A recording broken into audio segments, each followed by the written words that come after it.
Assalamualaikum warahmatullahi wabarakatuh. Kami akan mempresentasikan hasil laporan akhir tugas kelompok kerja kecerdasan buatan yang disusun oleh Daniel Saila Mardana, NIM 2118093. Kemudian Abdan Syakura, NIM 2118117. Kemudian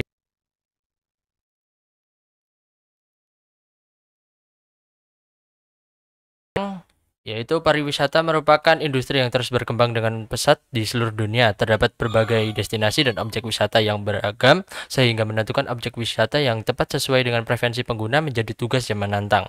Dalam mencapai pengalaman wisata yang personal dan sesuai dengan minat dan preferensi pengguna, dibutuhkan sebuah aplikasi yang mampu memberikan rekomendasi objek wisata yang relevan. Pengguna saat ini memiliki preferensi yang unik dan mencari pengalaman wisata yang disesuaikan dengan minat mereka. Dalam konteks ini, aplikasi sistem penentuan objek wisata berdasarkan preferensi pengguna menjadi penting. Penggunaan data pengguna yang melimpah yang dihasilkan melalui platform online, media sosial, dan transaksi wisata memberikan peluang untuk menganalisis preferensi dan kebutuhan pengguna secara mendalam. Dengan memanfaatkan data ini, aplikasi sistem penentuan objek wisata dapat memberikan wawasan berharga tentang preferensi pengguna dan memberikan rekomendasi objek wisata yang akurat dan relevan. Kemajuan dalam teknologi seperti kecerdasan buatan, analisis data, dan sistem pakar telah membuka peluang baru dalam pengembangan aplikasi sistem penentuan objek wisata berdasarkan preferensi pengguna.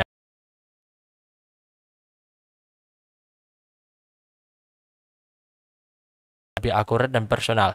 Dengan menggunakan teknologi-teknologi ini, aplikasi dapat menganalisis preferensi pengguna secara individu dan menyediakan rekomendasi objek wisata yang sesuai dengan minat dan preferensi pribadi mereka.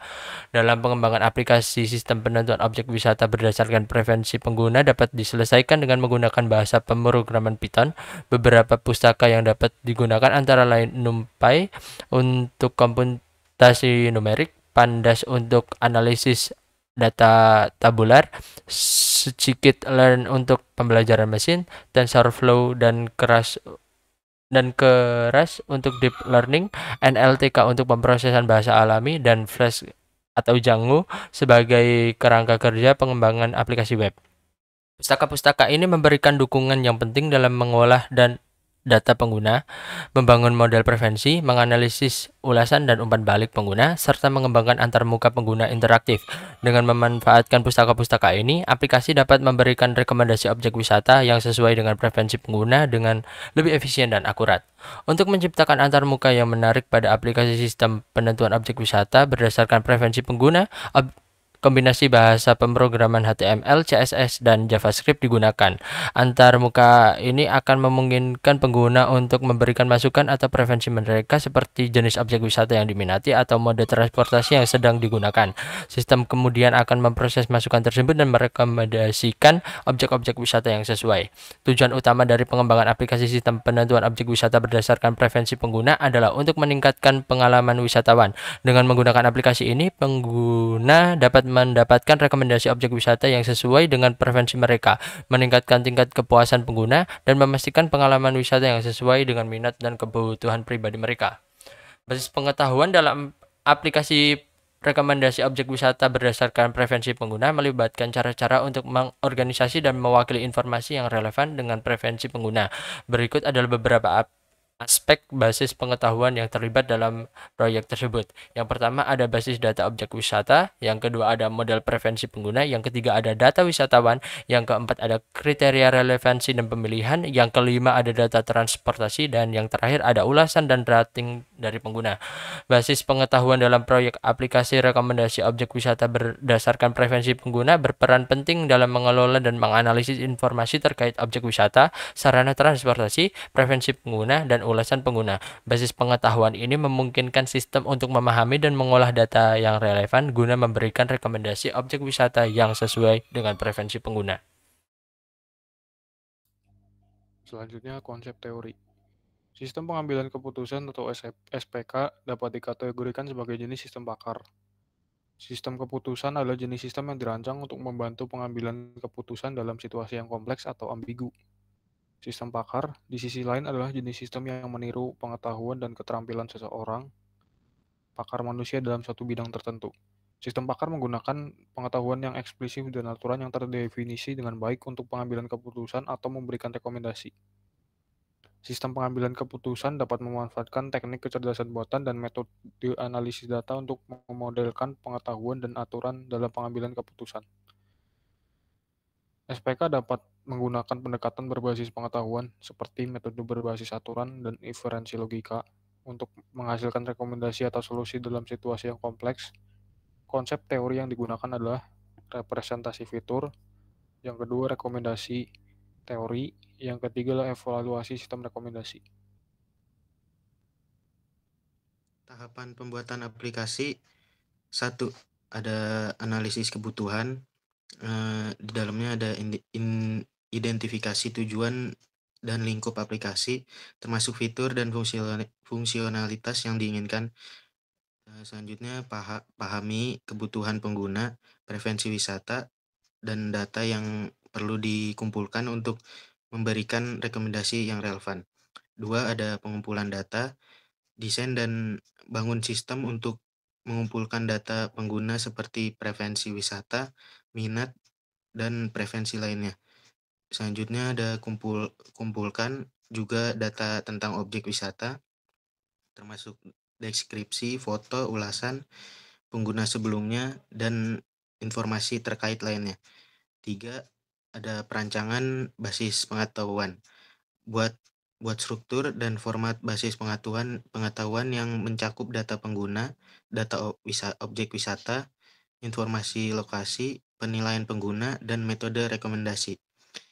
Tentukan hubungan dan keterkaitan antara entitas-entitas dalam basis pengetahuan.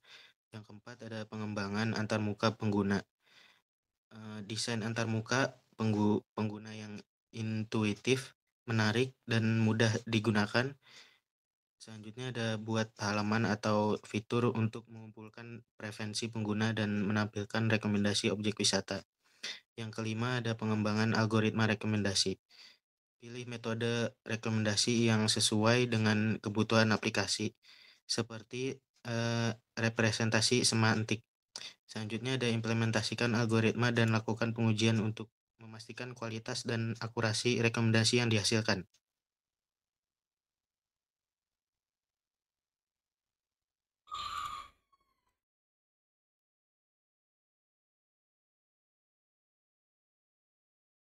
Silahkan Mas Ardi.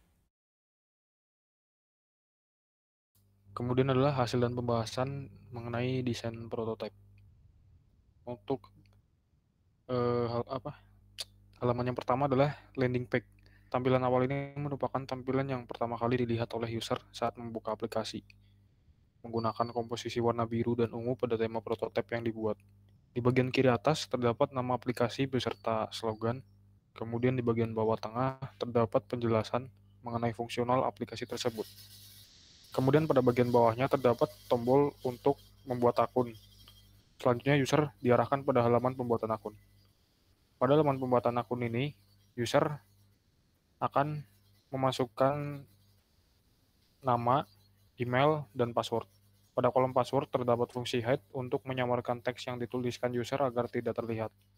Juga bisa diklik agar teks kembali normal dan terlihat. Pada bagian bawah tombol register terdapat tombol jika user sudah memiliki akun. Selanjutnya adalah tampilan login. Pada bagian login, sama seperti tampilan sebelumnya, user diminta memasukkan email dan password yang telah dibuat untuk selanjutnya diarahkan ke dalam halaman utama dari aplikasi tersebut. Pada halaman utama, bagian atas user ditampilkan menu cari yang berfungsi untuk mencari menu yang diinginkan dan terdapat ikon profil untuk kustomisasi profil user pada halaman ini. Kemudian pada bagian tengah terdapat chosen bar atau bar untuk memilih lokasi dan jenis wisata yang diinginkan. Setelahnya akan muncul berbagai rekomendasi pilihan wisata sesuai kategori yang ditentukan user. Misalnya, user memilih destinasi Labuan Bajo, kemudian user perlu menekan tombol Explore.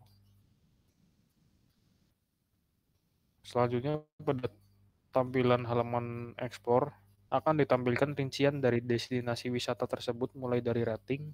Rating disimpulkan berdasarkan data yang dikumpulkan AI dari berbagai macam sumber. Lalu di bawah rating tersebut terdapat penjelasan destinasi dan sarana transportasi yang dapat digunakan dengan ikon cek hijau yang artinya destinasi tersebut dapat diakses dengan sarana yang dimaksud. Kemudian terdapat arahan map menuju destinasi yang selanjutnya akan langsung masuk ke dalam aplikasi Google Map. Dan di bawahnya terpampang rincian tiket untuk destinasi wisata yang dimaksud dengan satuan perorangan. Pada bagian bawah terdapat galeri dan destinasi wisata yang dapat digeser dengan jelas.